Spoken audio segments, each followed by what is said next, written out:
Okay, so I've just done a time check. It's quarter to 3. I just sat here thinking. I was just sat here thinking how when I do my hobby, and I do it quite often, how easily it is to piss people off at certain times of day. Like, when I was in hospital, I nearly got in a fight with some Indian bloke. Charles, his name was. That wasn't his real name, I don't think. But I think he thought he lived in there or something because he was always in his dressing gown. But anyway, he come out and had a go at me one day for rapping, for singing, for doing lyrics. Because I put the radio on, and that poor fucker didn't realise that I knew every song on the radio. So I was singing for fucking hours, and rapping as well. Because I like to gangster rap, you see, and people don't like it. I've been arrested for it, incarcerated in the fucking hospital for it. I've now had my neighbour threaten me, and I've got to be careful because the cunt likes knives.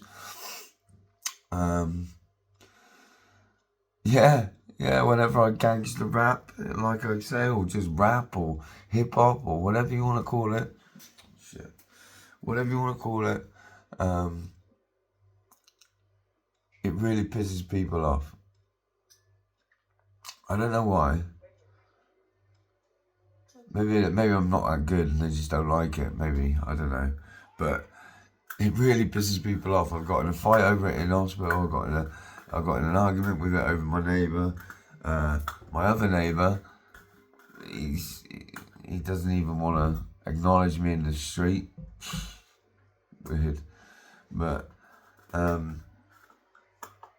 seems to be a bit more tougher when he's got his woman around. But yeah, he didn't even want to talk to me yesterday when I walked past him. So it is what it is. You can't please everybody all the time. You know, this is why I'm single. Because you can't please everybody all the time, and I haven't got one person to keep happy.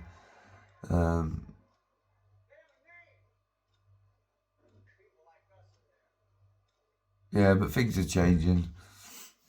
I met somebody not long ago that's changed my life, and hopefully I'll be able to elevate myself out of this shithole. But yeah, it's not good when you just gangster rapping or singing, and people take offence to it. Is me thinking that they were okay, that they liked me, but they seem to be making up excuses now. Because I think they can see that I'm going to make something of myself and I'm not going to be living here much longer. Maybe it's jealousy, I don't know, but I never intended to stay here too long. It was only while I was ill and couldn't really focus on getting myself into a better situation. But that day has come now.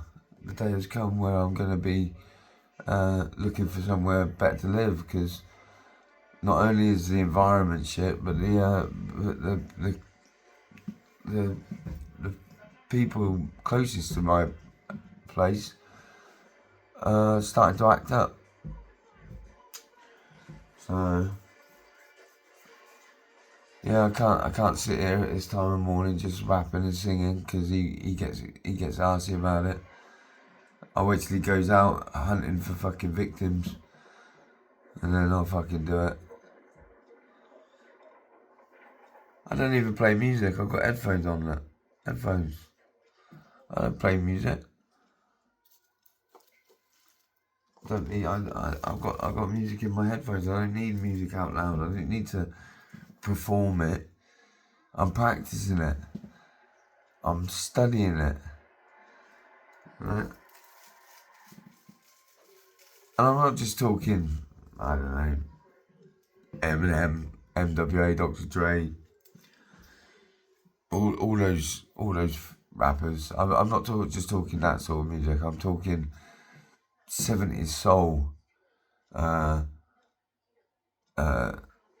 Soul Train, stuff like that. You know, that I'm into. Sam Cooke. They're all black artists. They're all black artists. I've said it before on film in hospital. I think that all the good artists are black because they've got soul, they've got rhythm, they've got blues. You know, they've got it in their soul. How to make you move. You know, you've only got to look at the history of music, and it's all dominated by black artists. And fortunately, that's the music I like. So, but I do like other stuff. I mean, my parents were white. I did listen to stuff coming up in age. I don't know, Dean Martin was a favourite of my mum's. Yeah, I like a bit of Dean Martin. Old Blue Eyes, Sinatra. The Rat Pack, basically. Yeah, I grew up listening to that sort of thing. And then my mum just adored the same kind of music as me. She liked UB40, Michael Jackson. Who else? Who else did you go and see when I was younger? Oh, Phil Collins. She went and saw Phil Collins with my brother. I never went, but his music's all black orientated. Can't Hurry Love and all that.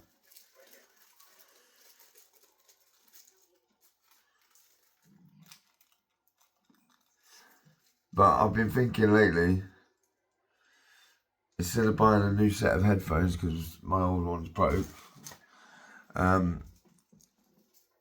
instead of buying a new set of headphones, I was thinking of getting a guitar, buying another guitar, because my one is it's in stage actually. It's in stages of being painted, but I started it years ago, so I'd have to finish that. But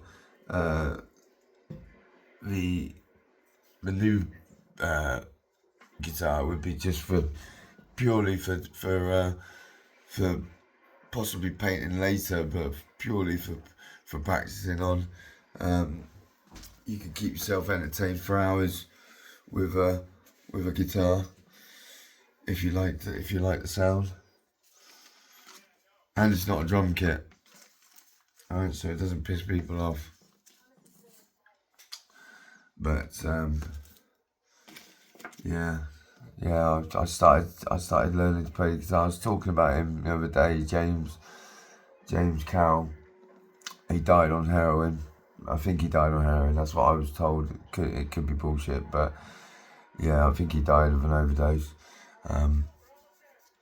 Not sure what happened, but anyway, he changed my course of music, because at the time, and I was getting to this point the other day, but I totally forgot what I was talking about. At the time, I was listening to rap music, and before that I was listening to like Nirvana and stuff like that, Guns N' Roses, in the youth club, and he gave me Santana to listen to in my headphones on my Walkman, and it wasn't a Sony Walkman. It was a Sony Walkman. Yeah, I like that Walkman. So he gave me Santana to listen to, and it changed the course of my life. If you've never heard a Santana album, you have to go and listen to it. It's just, it'll change your beliefs. And then I started listening to guitar music, and I really got into it, and I started to learn to play the guitar because I told somebody stupidly I wanted to learn to play the bass, and he said, learn to play the guitar first. Well, I spent 30 fucking years trying to play the guitar. Well, 35 years trying to play the guitar when I should have been playing the bass.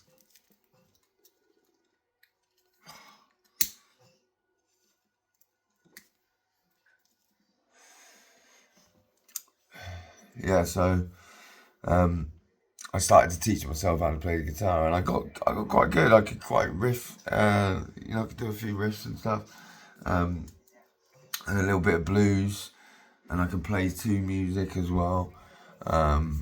Not play music, but play to music. So I'm like just plucking to the tune.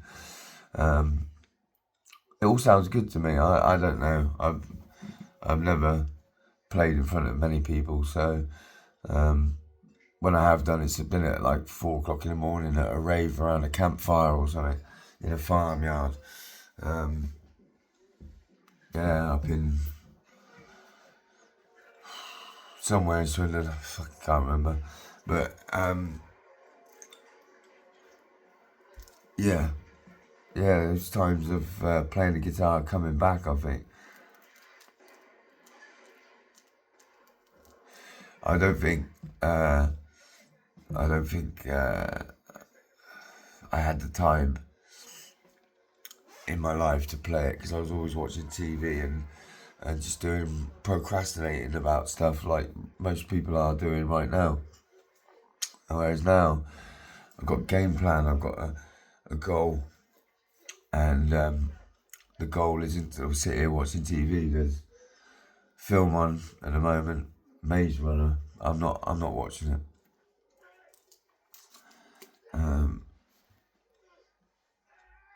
God only knows why it's on at this time of morning, but it's on. And I don't watch TV anymore. Turn your TV off, put some music on. Your woman will love it.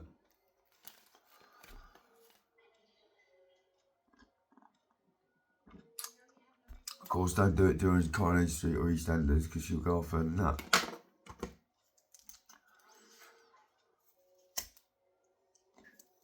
But as soon as you finish watching that 9 o'clock programme and 10 o'clock news comes on, there's nothing on TV. There's nothing on TV for adults anyway. Nothing like there used to be for adults. Like when my parents grew up, when my parents were growing up, they were just getting into things, comedy and stuff, and all the classic comedy duos. So when I was born, it was the height of the 80s. My early years was the height of the 80s for things like game shows and comedy shows and stuff. You had Only Fools and Horses. You haven't got any of that shit anymore. The closest we had to anything good like that was probably 2.5 Men or Friends even before that. And they were American shows. And my dad's never liked American comedy. And I can see why. But but from my point of view, I quite find it. I quite like it. I used to watch Whose Lines Is It Anyway and things like that. So I quite get their humour. But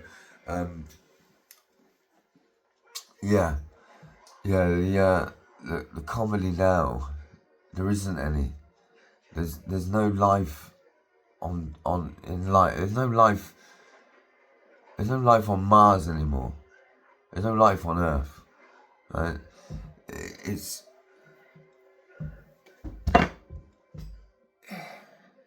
become so fucking difficult to have a good time.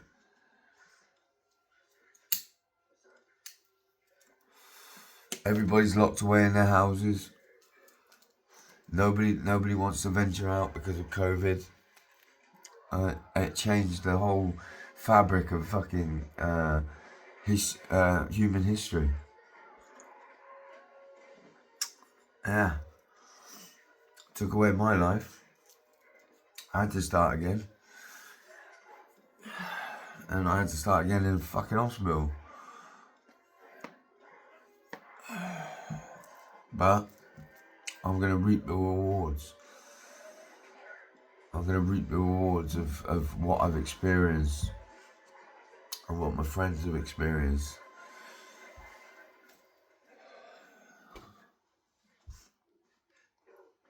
And what my love has experienced.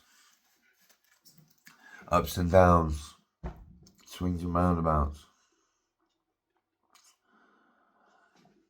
But on a good note, anyway, I was ticketing cards yesterday with business cards, minis, and I saw some beautiful Countrymans, real nice green Countryman. I'm definitely having a green Countryman because it's not quite black, but it's got that darkness to really shine.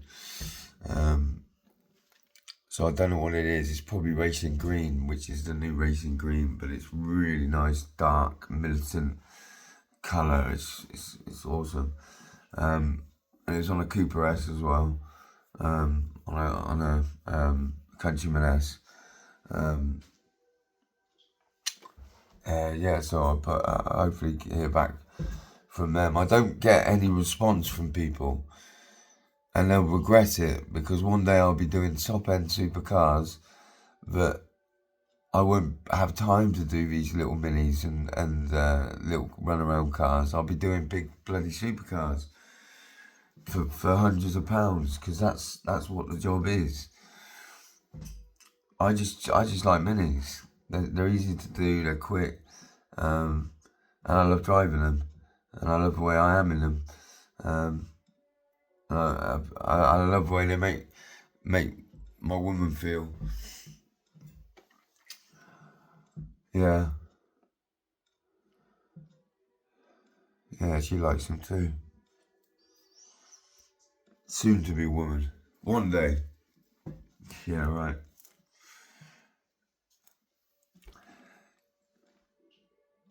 Women don't like poor men. It's not that they want their money, it's just that they want things for themselves. And something I've learned, you can't have a woman without money. I always thought you could. I always thought love would conquer, but it doesn't. Money conquers. The only time love conquers is when she puts that ring on her finger and she says yes to your proposal. Because no matter what money you've got, she sees the love in you and wants to be with you. But without money, you can't get there. You'll never get there.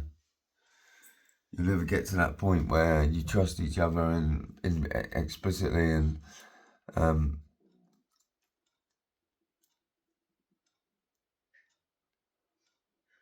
but if you find somebody you can be with without money, and you can actually sit in a room and be quiet and just respect each other's company and love each other's personalities, you'll go far in a relationship because you're not building it on sex, you're not building it on wealth, you're not building a relationship on children, right? Because that's where people go wrong. They get in a relationship early age, and then a lot of people end up splitting up in their late 30s or whatever, because they've had 15 years or whatever of the children growing up. The kids are about to start getting old and start leaving the house in a few years, and they fall out of love with each other because of being tied to each other because of the kids.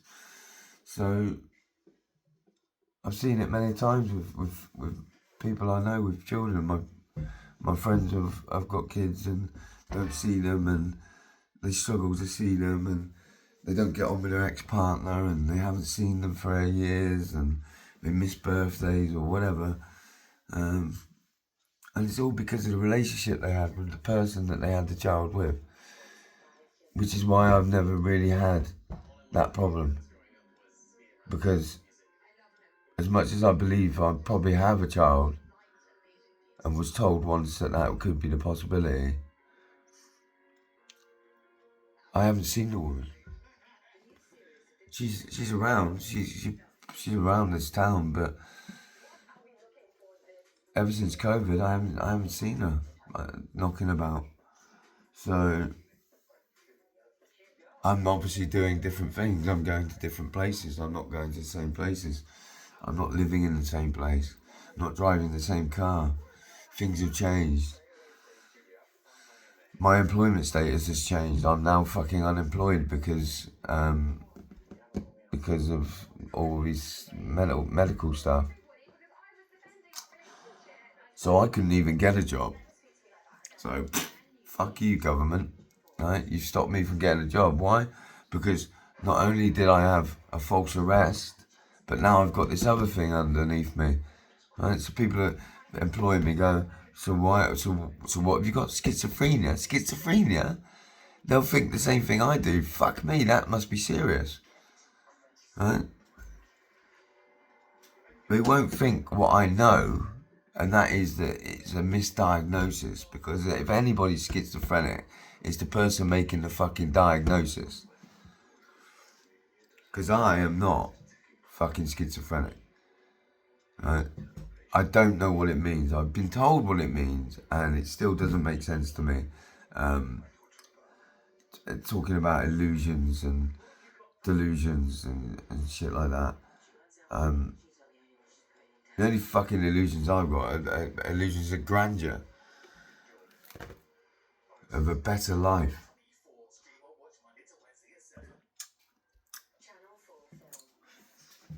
Yeah. I strive for a better way of living. Delusions of grandeur. But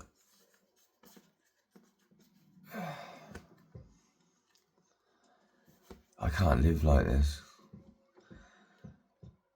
Can't live like this on universal credit. I can barely get by. And I don't mean the things that I want to buy. I mean barely get by. If I had a child, I would struggle. If I had a dog, I would struggle. And it'd be me or them, eating me or them. And if I had a cat, it'd be good company, but I live in a flat. I can't get it out. I could put a ladder up the fucking roof, up to the window. Maybe. But the bloke downstairs, again, had a go at me when I first moved in. Fucking stupid German cunt or whatever he is. I don't know, he's got a German name, but yeah. Yeah, everybody seems to just want to have a go. Nobody sees the big picture of what I'm doing there. You know, it's 3 o'clock in the morning. I'm wide awake. I'm on my first coffee of the day. If I've got any sense, I'll go back to bed.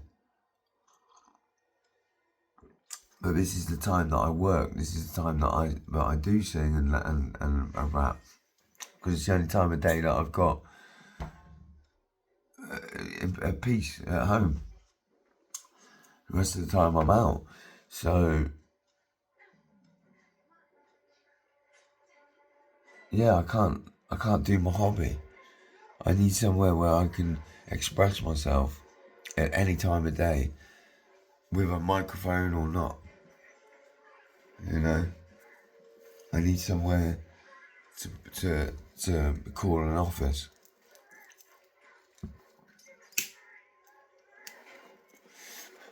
I've tried to build this area as a kind of office studio, but I've got no room to work, and I can't use the power tools here because during the day it piss people off,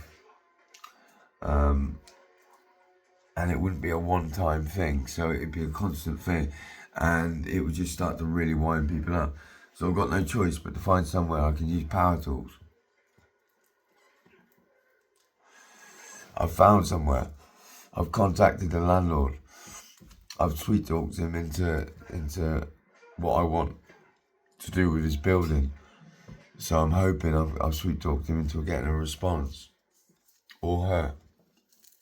But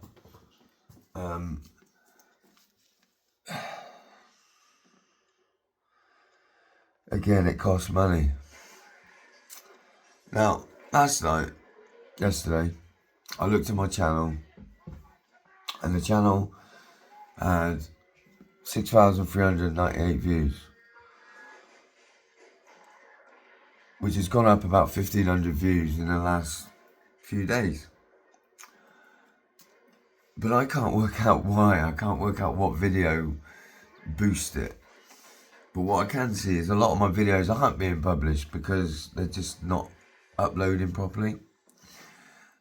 So there's at least 6 or 7 of them that aren't being published, and I don't know if they're significant videos to my story or not. But something I've published in the last few days has boosted the views.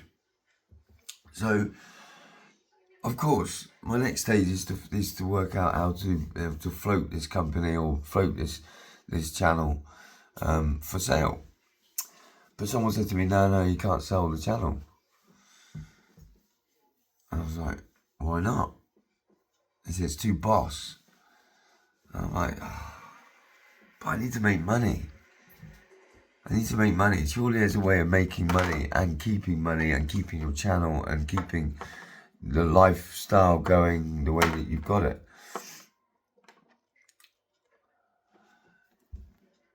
I mean, even if I sold it for a brand new Countryman,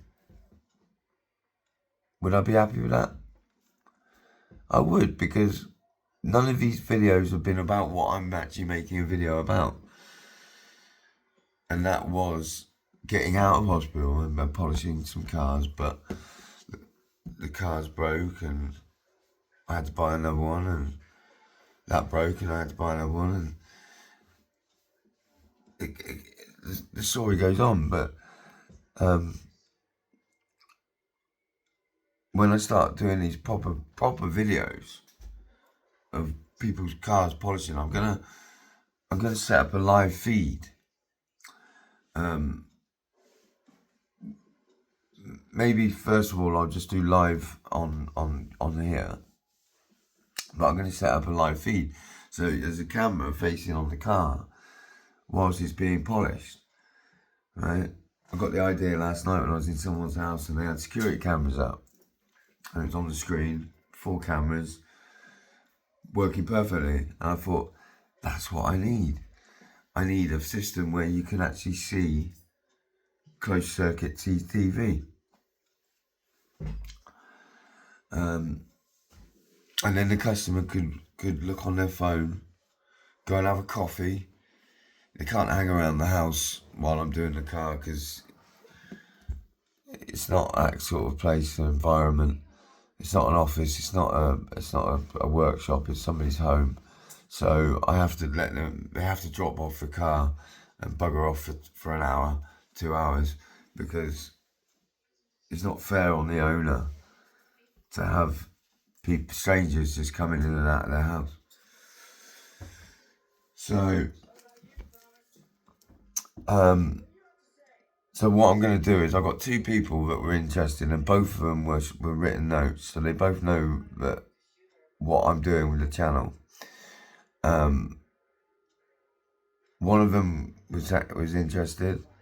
One of them thought the price was too high, so never got back to me. But what I'm going to do is I'm going to show them the process of what I'm doing with the car.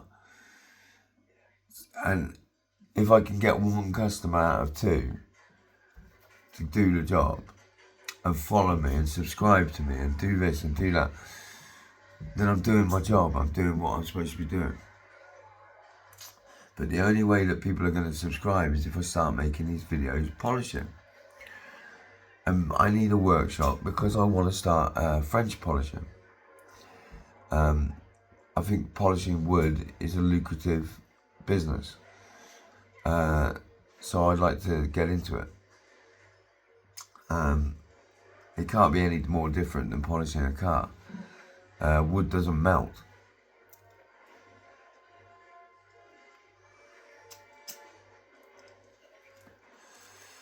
But the cost of a table that's been French polished is immense.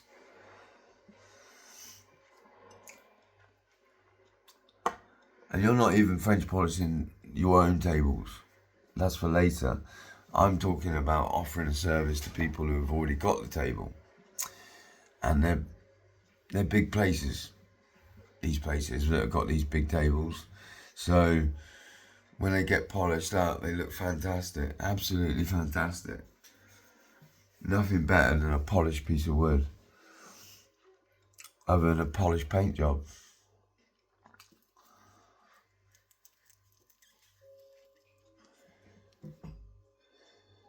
So I didn't get much done yesterday. It was too nice a day. It was hot. It was too nice. I was sitting in the garden. I was chilling, having a smoke. You know, if we'd have had it, we'd have had a beer. You know, it was such a nice evening, such a nice day. So I didn't get anything done. But what I did do is I went and had a look at the car after it had been polished 24 hours later, and the shine, the gloss had shimmered a bit, and the scratches, all the scratches that were on the side, which I couldn't see, which the side is polishing, the offside, no, the near side. There's loads of scratches on it, so I don't really want to touch it because, as I said before, there's a possibility of painting over it, so there's no need to really wet sand the whole body and paint it back. But I would like to do one panel and see how it goes. Wet sand the scratches out and then polish back the lacquer. That's the way you do it. So I'm gonna. I didn't check, but I need to check to see if I've got any sandpaper, any wet and dry, because I can do that and I can start the process of removing the scratches. And it's not because I want the car to look pretty, it's because I want to finish the job how I would do if it was a customer and not fear the process. Because once you start wet sanding cars, you think you've ruined it. You know, you literally think you've ruined the car. But when you learn that you can polish it back, as long as you don't sand too much out, you realise how the process works. And I'm going to make videos of it, obviously, but I'm torn between starting a new channel and keeping this one going, or just continue this one and just carry on doing videos of whatever I want to make, because there's no theme here, there's no rules. I'm not playing to anybody's guidebook. I can do whatever the fuck I want, and I will do. I've got this trip when I do finally get a car to drive around in.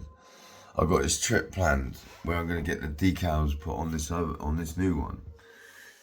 Now I found the decals a long time ago, the materials. I contacted the bloke. His name's Joe. Voodoo Graphics. He he was quite happy with helping me out with what I was going to do, and obviously it's for the channel, so I was telling him that I was going to be doing it for these kids, which was the original plan. But it's taken me so long to get to a point where I had a vehicle that I could polish in the right location with all the tools and equipment that generally I haven't been able to teach these vulnerable kids, which was the plan. And also, I've only ever heard from the guy once or twice lately, and he was on holiday. I haven't heard from him since he got back, so he's probably been busy getting back into work and stuff. But yeah, he's a social worker. He's a social worker, and he looks after vulnerable children. Now, he told me that they're mainly Asian, so I don't really understand. Maybe they're refugees, I don't know. But he said they're just young lads that are that just want to fight, fuck, and what was the other thing? Do drugs. And I was like, okay. So he said, so he's trying to steer them onto the right path as they get into adolescent age. And that's a tough job. That's a tough job, because that's like every man, woman, man and boy that I've ever come across. It's a rite of passage.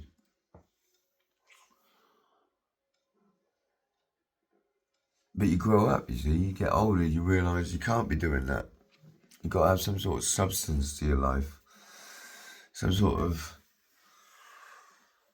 reason to get up every day. That may be your kids, it may be a woman, it may be your pet, it may be your car, it may be your house, family, it could be anything, but parents. But yeah, if you've got nothing to get up for, then what are you doing? What are you doing? Procrastinating about when I get money, when I do this, when I do that. I'm doing all this with no money. Every day I'm trying to find money to keep going. And I'm doing little things to do that. But I've got everything up for sale. I'm trying to sell everything that's sellable. I'm trying to sell my car, which doesn't work, just to get one working. So it's a non-runner. But if I can make the money, I can fix it. So, yeah. Don't think this is an easy life, sitting on camera making the car. I'm literally fighting for my life every day. But I'm having fun. I'm having fun while I'm doing it, so who gives a fuck?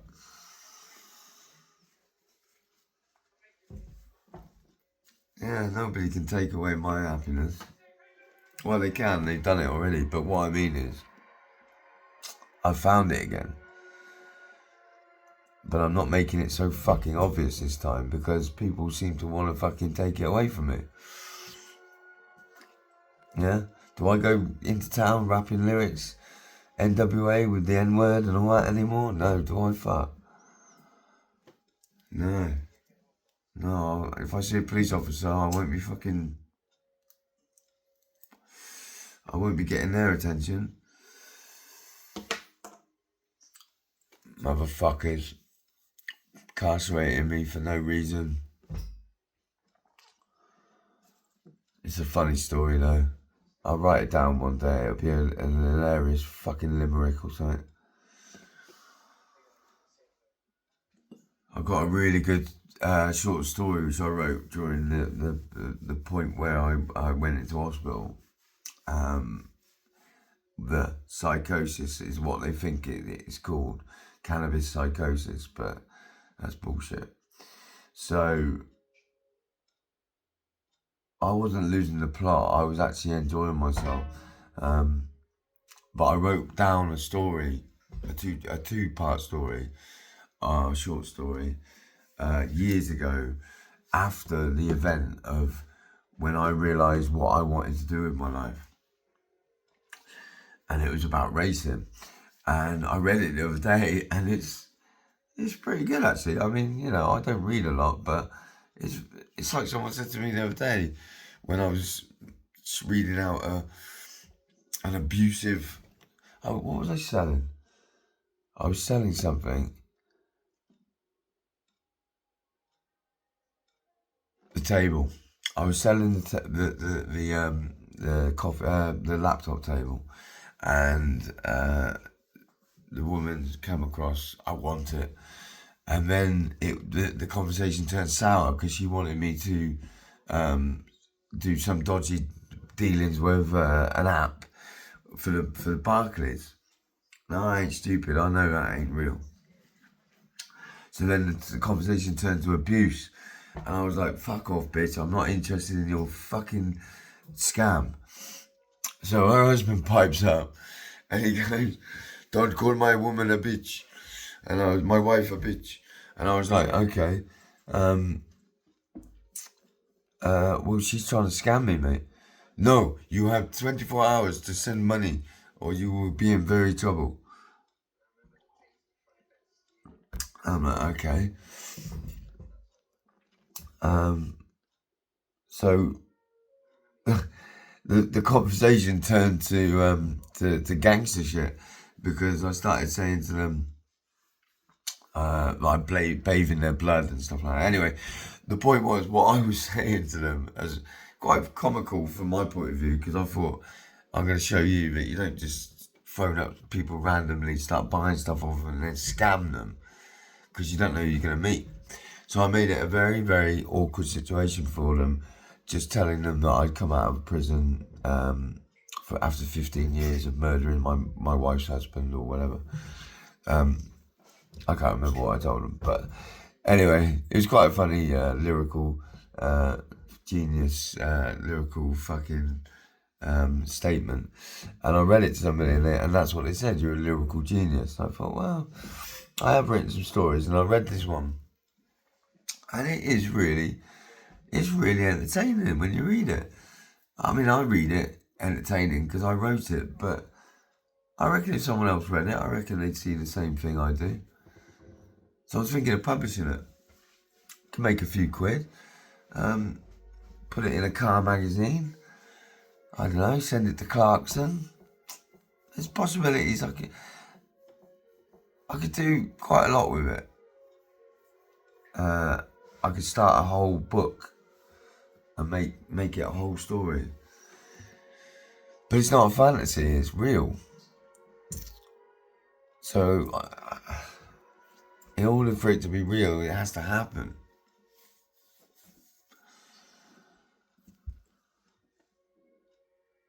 But yeah, it's a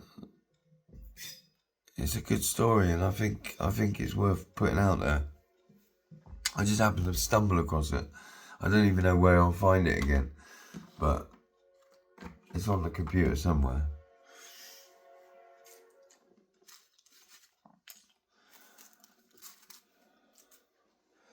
Yeah, so I was talking to the guy I bought the car, the dad of the guy I bought the car off, and he said that he'll plug it in.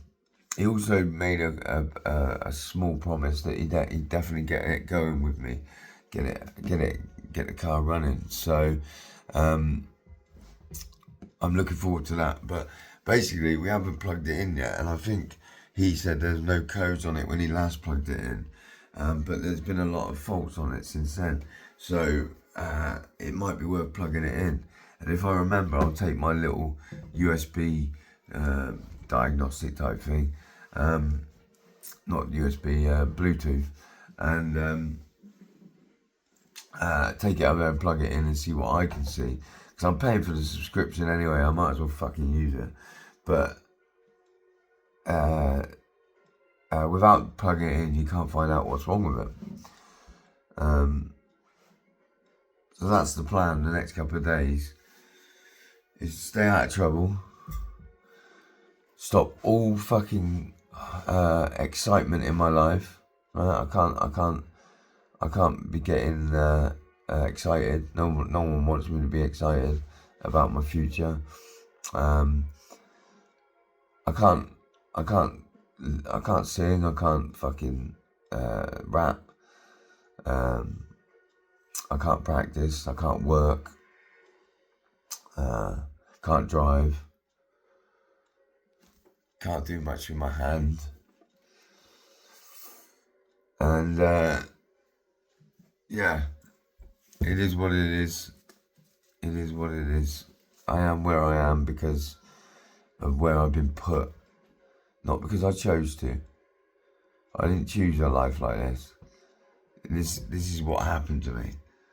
And I said it yesterday, people knocking at my door giving me shit like they know me. They don't even know my name. They know my name, my birth name, but they don't even know who I am. You know, they don't know my real personality. I'm just soft and fucking reserved, living in a flat. I'm not like that when I walk out those doors. I'm only like that so I don't have fucking headaches when I'm living where I live. You think I am stupid that I'm gonna wind up all my neighbours? But at the same time, I'm not singing loud. I'm not singing loud. I haven't got loud music on. It's only like talking loud.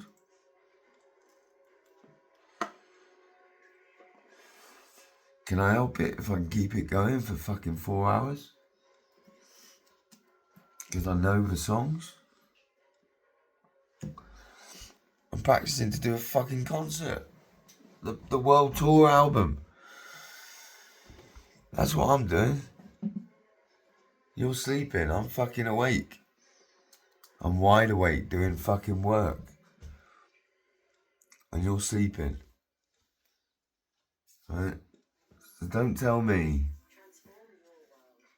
that what I'm doing is wrong. Because what you're doing is wrong. You're wasting your life. You're sleeping your life away. The best part of day is at night time. There's no fucker around. It's heaven. It's just, you've got to be brave enough to go out in this time of night. If you don't want to walk around this time, go out for a drive. There's no police around. And if there are, then don't do anything illegal.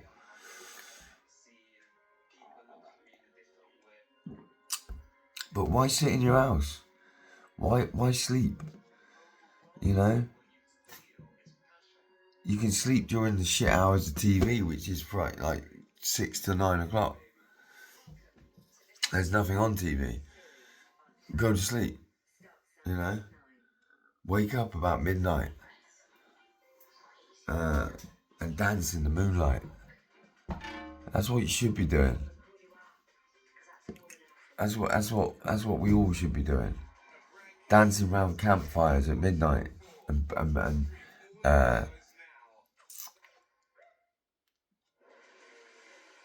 adorning our deity that we believe in. You know?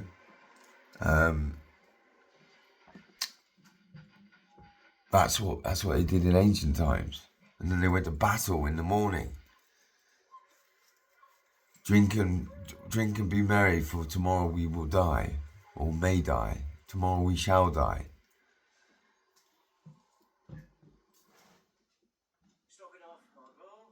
Tomorrow we may die, I think it is.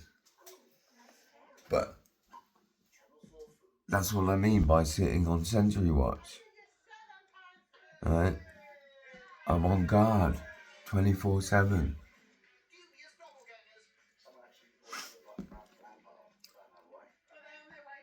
Alright? You won't catch me fucking sleeping on the job.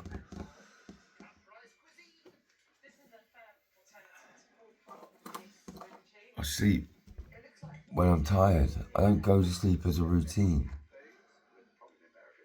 I eat when I'm hungry. I don't eat as a routine as like I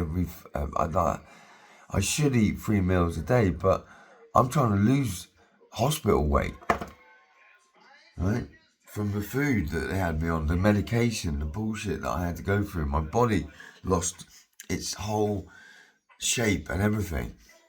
Right? You see pictures which will go up on this channel at some point when I find somebody that knows how to upload a picture on a reel or whatever. And I'll show photos of what I looked like when I was younger. And there's a couple with my top off in the bathroom or whatever, in front of the mirror, and I'm toned up. And I look skinny, but I'm toned. I'm like fucking Bruce Lee, right? And years of drinking, cocaine abuse, and fucking medication ruined my body. I've got a beer gut. I've got no upper body strength. I've got bitch tits. I'm trying to slim down, so I don't eat as a routine. I don't eat 3 meals a day like I would if I was in prison, because I'm not trying to put on weight. I'm trying to take it off, right? So I can put it on leaner. Yeah, I'm trying to get rid of the fat, these bitch tits, so that it's a chest, not breasts. Right? And it takes time. It takes time, and I haven't got things in place where I can actually tone up. I haven't got a gym membership. I'm not driving a vehicle every day. I'm not working. I'm not picking up heavy stuff and dropping it off and stuff. So I'm not getting the exercise that I used to. And I'm older now. I realise that now. I'm knackering myself out travelling. I need to get back on 4 wheels, because like yesterday, me breaking my hand because I punched a sign and screamed bloody murder at the fucking bus drivers that mess me around by one stopping on the stop for too long and the other one just driving past. And I swear I've seen him do it before. He doesn't look at bus stops, right? Whatever that Asian fucking driver's name is, around about 12 o'clock, the 1B, right? He was the one that went past me, and he's done it before on a Sunday night. And I filmed it. Well, I didn't film it, but I recorded what had happened. I was pissed off. Luckily, I didn't break my hand, but yeah, it's the same driver. And another driver told me to report him.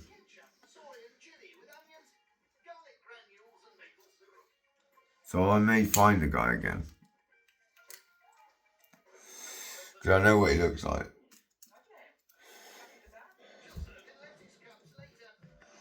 Yeah, I may be able to find out who he is and report him, because that's bang out of order what he did yesterday.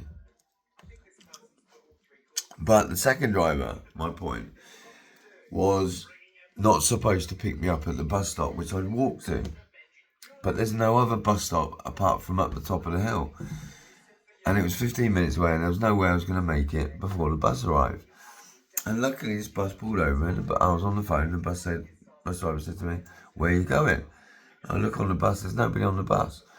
I said, "Oh, I'm going to this place." And he went, "Oh, okay, well, I'm not supposed to pick you up." "No, okay, we'll get on." I sat there and I said to him, "Am I not supposed to get on this bus then?" And he said, No, it's just that we never pick up from this bus stop." Now, I ain't being funny, right? But if a bus stop is on a bus route, you fucking stop for the passenger, because they don't know any different. They don't know your fucking rules. Bus company, right? They don't know your fucking rules, that you're not supposed to pick up at bus 1B, C, whatever. Number bus 15, bus stop 15.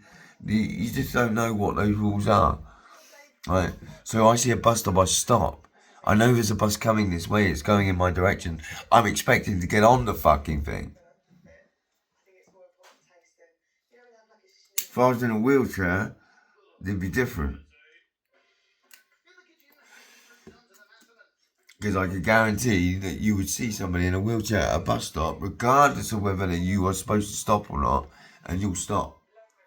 Luckily, the guy who I met yesterday did stop.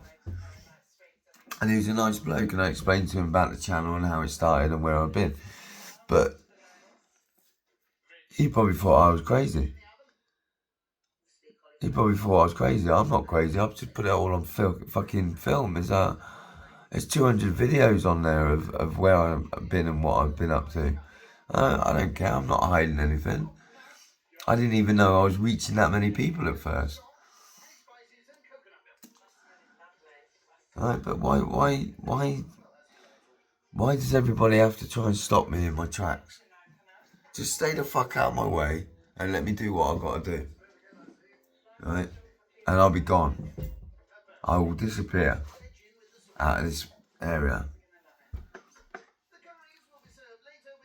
I've already got things in place for the future.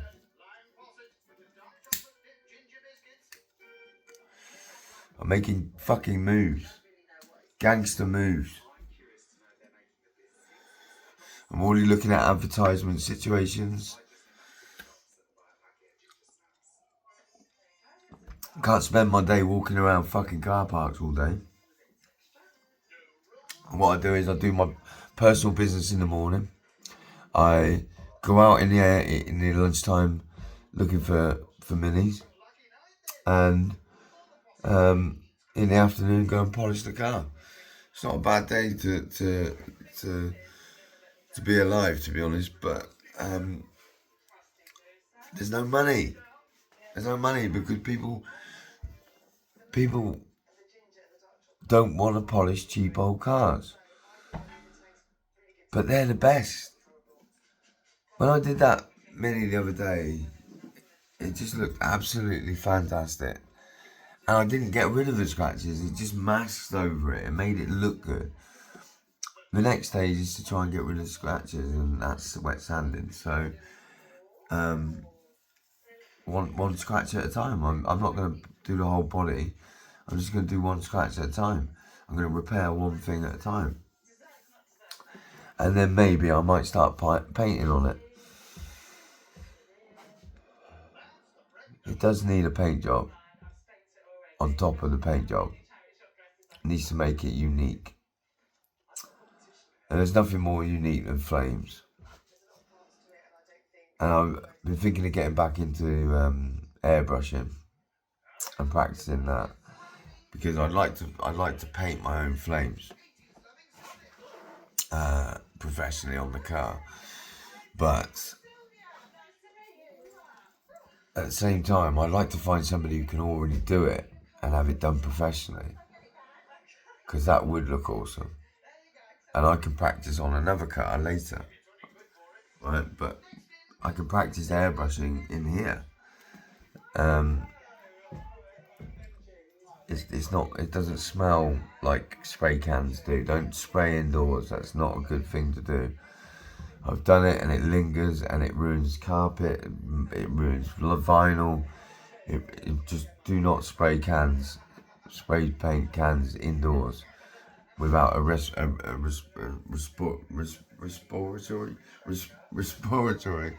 without a respirator, right? Because I've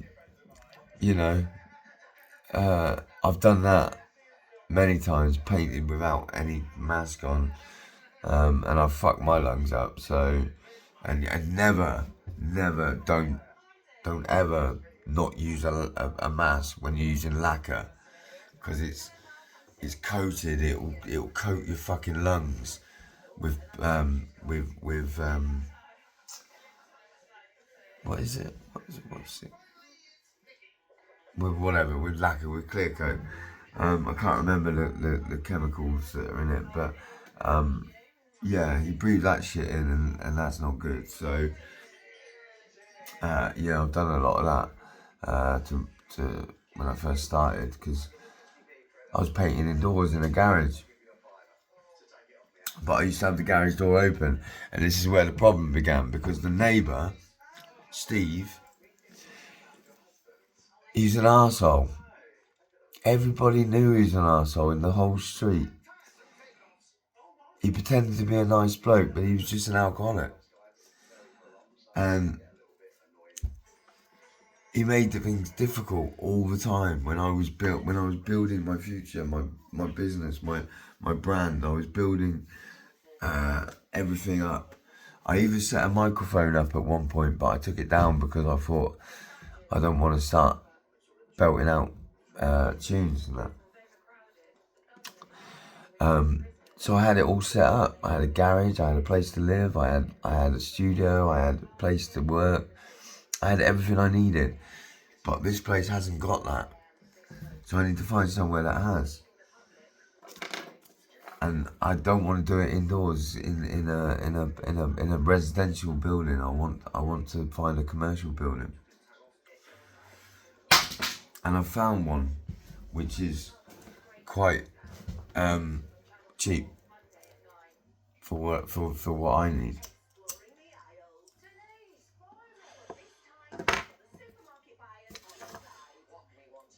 The only problem is it's got no garage access, and that's what I really want, is somewhere I can park a vehicle or be able to bring stuff in from the vehicle.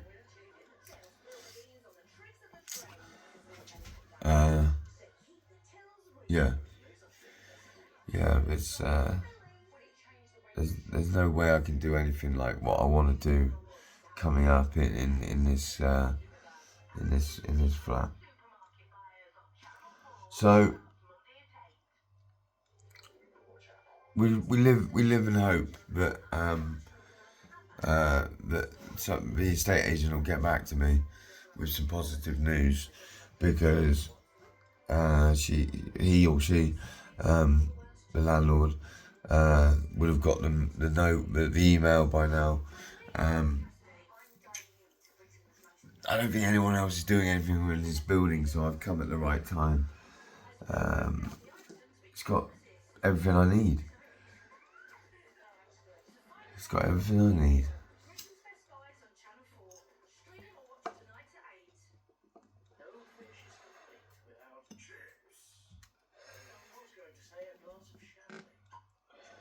Yeah, so hopefully, say it every day, but hopefully it won't be too hot and I'll be able to polish this car. But I was going to hand polish it with the next stage, which I would use wax. But I haven't got wax, I've got aqua wax, which is great if you just wash the car or it's raining. But it's good for the added protection. But it's carnauba wax that's in the aqua wax, and I haven't got carnauba wax, so I'm going to use the aqua wax so that I can use carnauba wax. It's expensive stuff. I had a pot, this big one, so it was Simon's or Simone's, and I don't know where it is.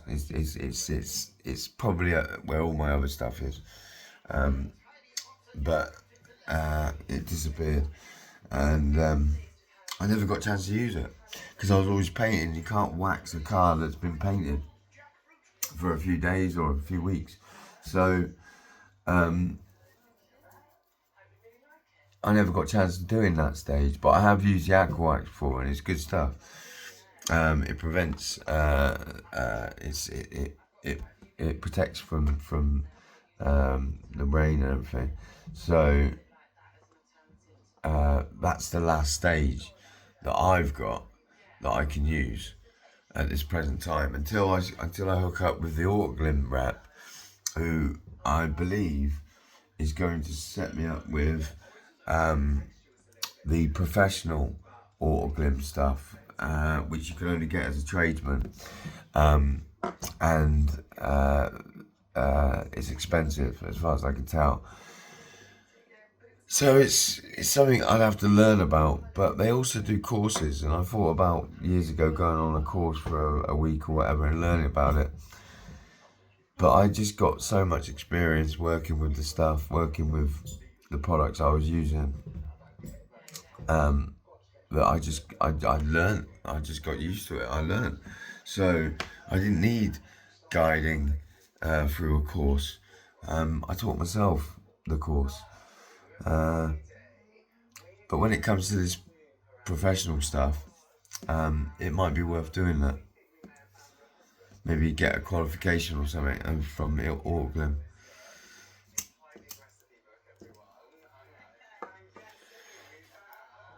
I've got nothing else to do, but I couldn't afford to go and stay in a hotel in another town or anything for 2 weeks. I just had to sort out a few things there. Washing, going to the toilet, the bathroom. Basically, taking a break. Now, like I was saying, I can't rap anymore. It's doing my editing. I can't just sit here and rap. So all I can do is wait until the morning and get the fuck out of here and go and have a decent day out in the sun, because there ain't nothing happening around here. No, I've got to make things happen. But yeah, as I was thinking a minute ago, I'm not sure if I touched on it, but yeah, so I was arrested at the beginning of this story for singing the lyrics of Dr. Dre and stuff like that, and NWA. I can't be exactly sure what the song was, but because the police thought that I was being racially abusive, right? Because I was singing the words of Dr. Dre and Eminem and stuff like that. So,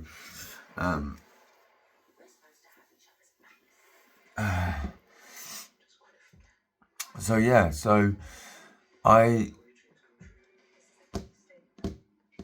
in town, rapping, singing. And apparently, I was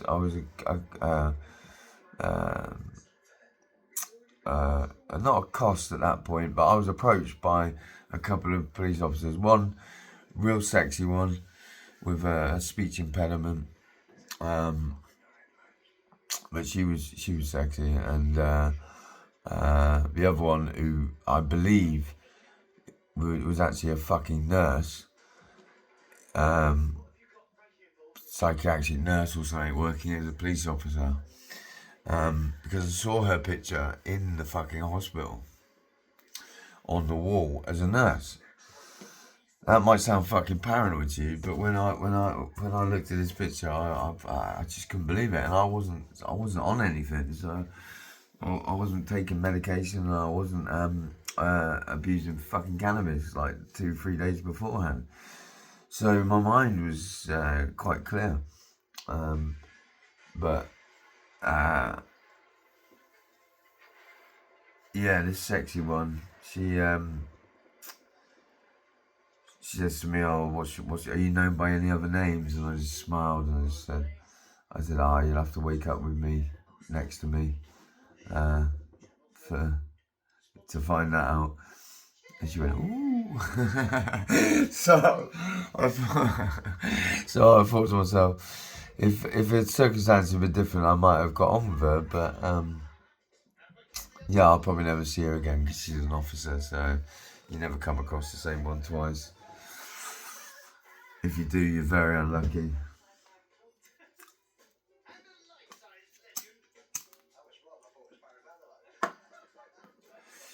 But I've met a lot of nice police officer women. Yeah, they do find some really sexy women and put them in uniform. And I'm like any other red-blooded male, I like a woman in uniform. I don't like the authoritative figure that they come with, but I like a woman in uniform. If they're chilled out in their uniform and they're not just obstinate, stuck-up, rude bitches like some can be, and they're actually cool as a person, then then you get on with them and you do meet some really cool female officers. Ones that you probably would be dating if you didn't know they were an officer, but because you find out they're a police officer, you think twice.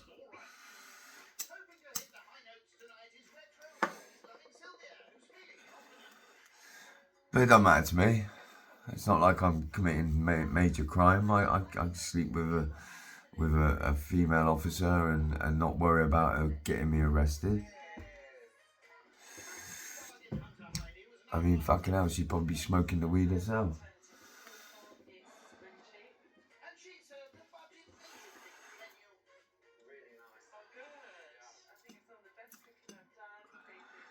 Yeah, I met this beautiful one, and I found out she was an officer after I'd already fallen for her.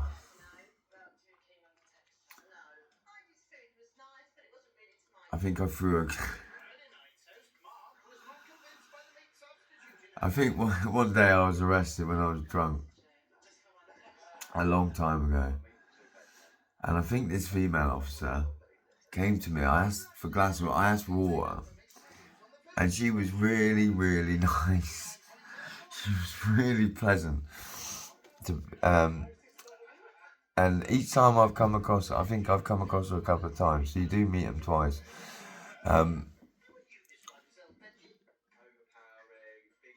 I threw a glass of water in her face through the hole in the door, and I was like, "Yeah, fuck you."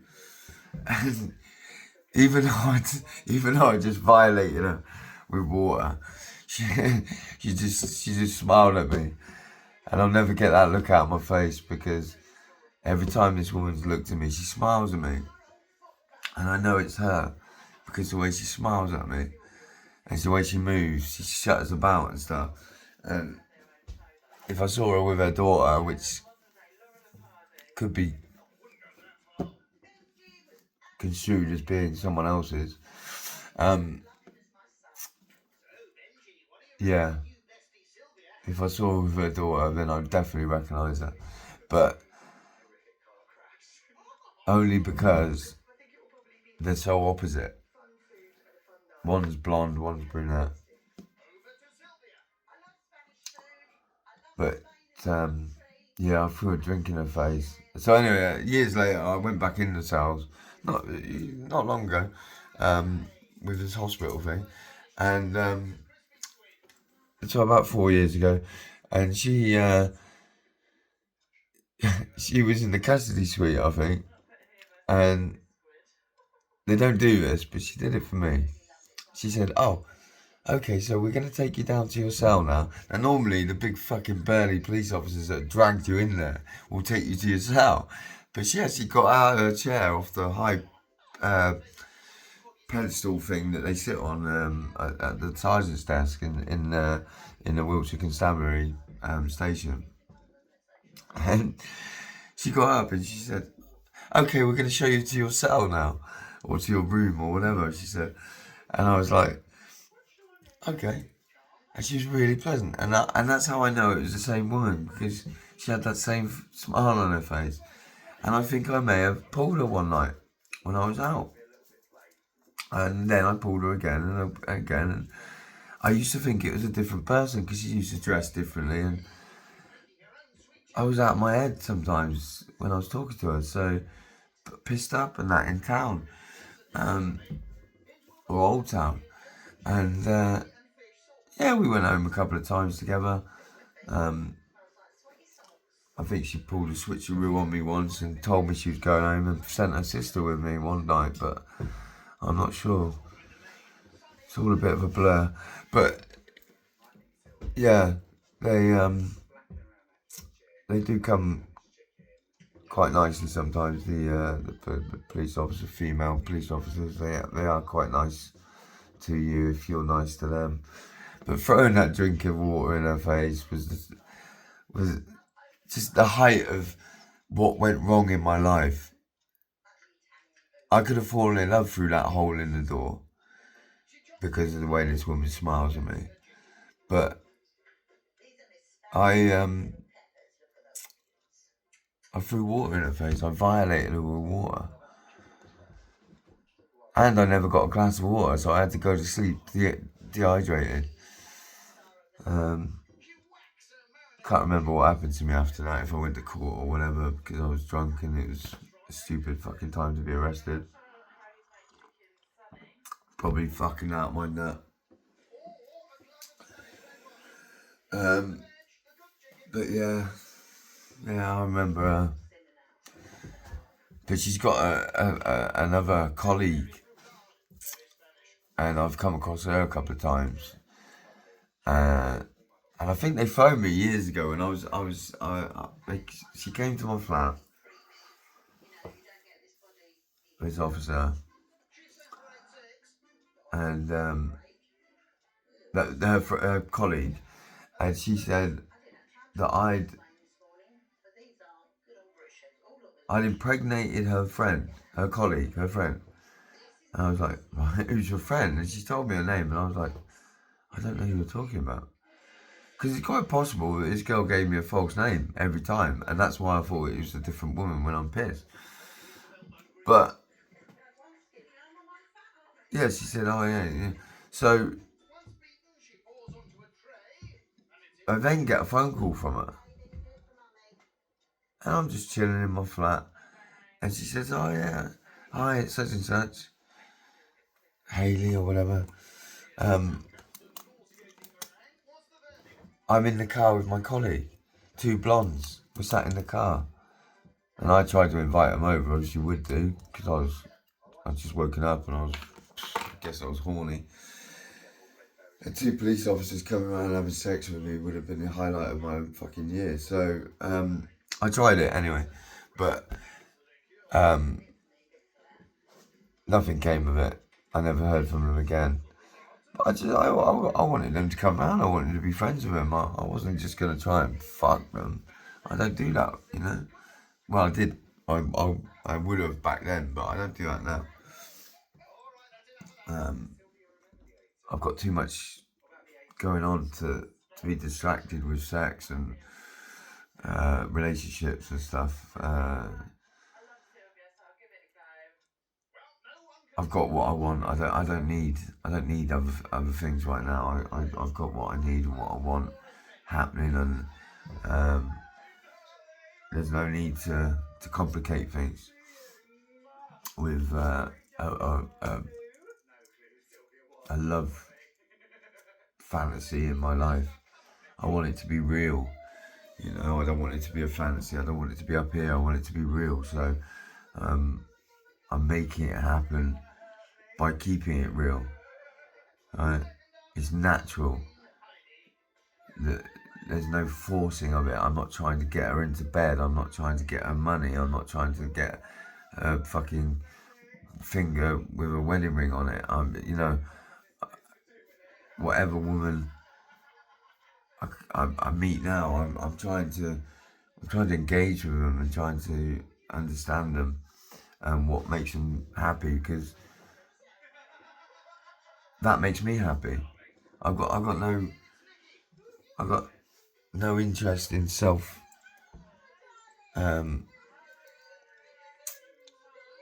advancement. You know, I'm not trying to better myself because I want more. I'm trying to sustain a better way of living by learning a skill, and that's what I've done. So love interests are not really a part of it, because you don't have to be in love with somebody just to be on the same level. You can just be friends, but then there's that point where you cross over from friends. And I realised I can't force that. I can't make that happen. I can't make a woman like me. So I just give them their space. I give them their own. If they want to come talk to me, smile and come and talk to me, then, you know, I'd welcome that. But people don't approach anybody anymore. People aren't outgoing like they used to be. Everybody got older, and more bitter, and everybody started to resent everybody else because they got more than they have. COVID really threw it out, but if I'm honest with you, in the next 10, 15 years, in the next 50 years, it'll happen again. But it will happen, it won't be in our lifetime. But yeah, they'll do it again. This time they'll have more technology and they'll be able to control a lot more. It was a test to see if government could actually control the countries around the world. And they did. So don't be fooled into thinking they're not going to do it again. And by that time, I'd like to be fucking wealthy enough not to have to worry about a fucking redundancy payment.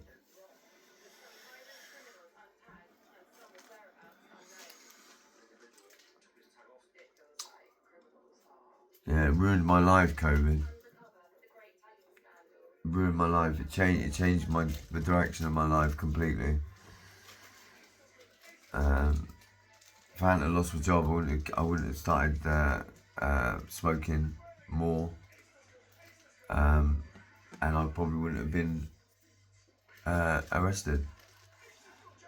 But I wasn't arrested because I was smoking. I wasn't smoking at the time, so the irony is phenomenal.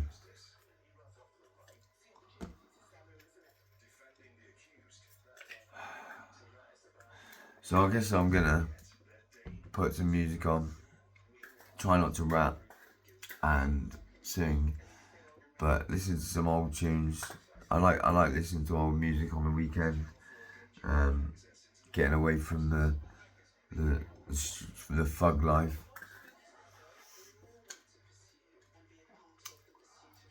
Yeah, put some music on. That's my advice.